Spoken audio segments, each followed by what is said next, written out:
Hello everyone, welcome to my channel. आज English की worksheet कर रहे हैं हम क्लास 1 के लिए और ये इसका पार्ट 2 है। पार्ट 1 चैनल में ऑलरेडी अपलोड है। तो पहला सवाल है, right the names of the picture. ये हमारे सामने पिक्चर्स बनी हुई हैं और इनका नाम हमें देख के लिखना है।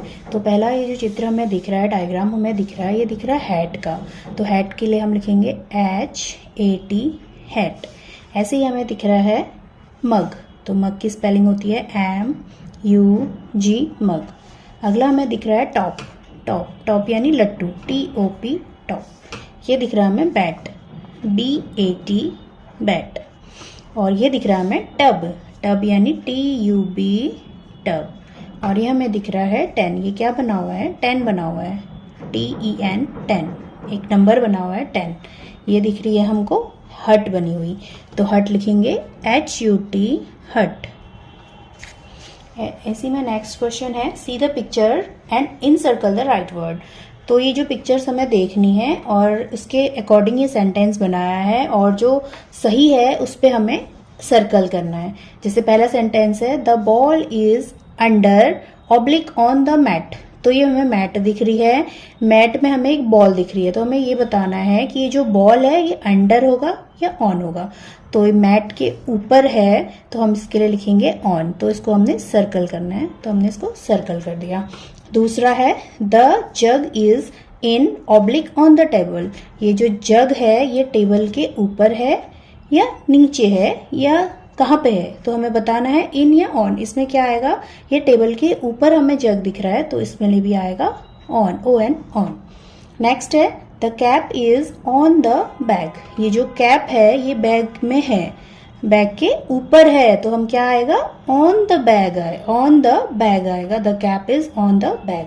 नेक्स्ट वन है, the cat is under oblique in the tub. तो जो कैट है ये टब के नीचे है, ये टब में है। तो ये जो कैट हमें दिख रही है ये टब में है, तो इसके लिए आएगा इन द टब। नेक्स्ट है, right the rhyming word for the following. हमें राइमिंग वर्ड लिखने हैं, इसके लिए हमें वर्ड्स दिए हुए हैं। तो पहला वर्ड हमें दिया हुआ है मीट। तो मीट का राइमिंग वर्ड क्या हो जाएगा, बीट। एक तो हो जाएगा बीट।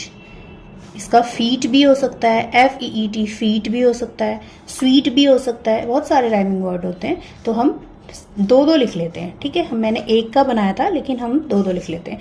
अगला है पील। पील का क्या हो जाएगा, एक तो हो जाएगा फील, दूसरा हो जाएगा हील। रील भी हो जाएगा, रील भी तो हो सकता है। अगला है डीप। डीप का हो जाएगा राइमिंग वर्ड वीप या फिर जीप, JEEP जीप भी हो सकता है, कीप भी हो सकता है, बीप भी हो सकता है। नेक्स्ट है सीड। सीड का क्या हो जाएगा, नीड, NEED नीड, या हो जाएगा वीड, WEED वीड। डीड भी हो सकता है, ग्रीड भी हो सकता है, एग्रीड भी हो सकता है। बहुत सारे राइमिंग वर्ड होते हैं। यह है हिल। हिल का क्या हो जाएगा, बिल, BILL बिल, या फिर फिल। चाहो तो विल लिख सकते हो, इल लिख सकते हो, इल यानी बीमार, चिल लिख सकते हो। अगला है बेल, BELL बेल। बेल का क्या हो सकता है, टेल हो सकता है, TELL टेल, या वेल हो सकता है, WELL वेल, या येल हो सकता है, सेल हो सकता है, SELL सेल। बहुत सारे राइमिंग वर्ड्स होते हैं, ठीक है। तो ये है राइमिंग वर्ड्स जो एक जैसे हमें सुनाई देते हैं। Next one is right opposite words. हमने अपोजिट वर्ड्स लिखने हैं। ओल्ड, ओल्ड यानी पुराना, पुराना का उल्टा क्या हो जाएगा, अपोजिट यानी विपरीत या उल्टा। तो पुराने का क्या होता है, नया, नया यानी न्यू, NEW न्यू। ऐसे अगला है इन का क्या हो जाएगा, इन यानी अंदर, आउट मीन्स बाहर, अंदर बाहर। डे दिन, डे का उल्टा क्या हो जाएगा, night, NIGHT night. Week, week यानी कमजोर, कमजोर का उल्टा क्या हो जाएगा, ताकतवर यानी strong. Next one is go मतलब जाना। तो जाना का उल्टा हो जाएगा आना यानी कम।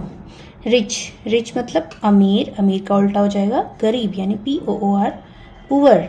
क्लीन, क्लीन का हो जाएगा डर्टी, क्लीन मतलब साफ, और गंदे के लिए क्या होता है, dirty, DIRTY dirty. Happy, happy का क्या हो जाएगा, हैप्पी यानी खुश, खुश का उल्टा क्या हो जाता है, दुखी।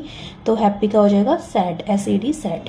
तो ये थी हमारी क्लास 1 की इंग्लिश की worksheet. Thank you for watching.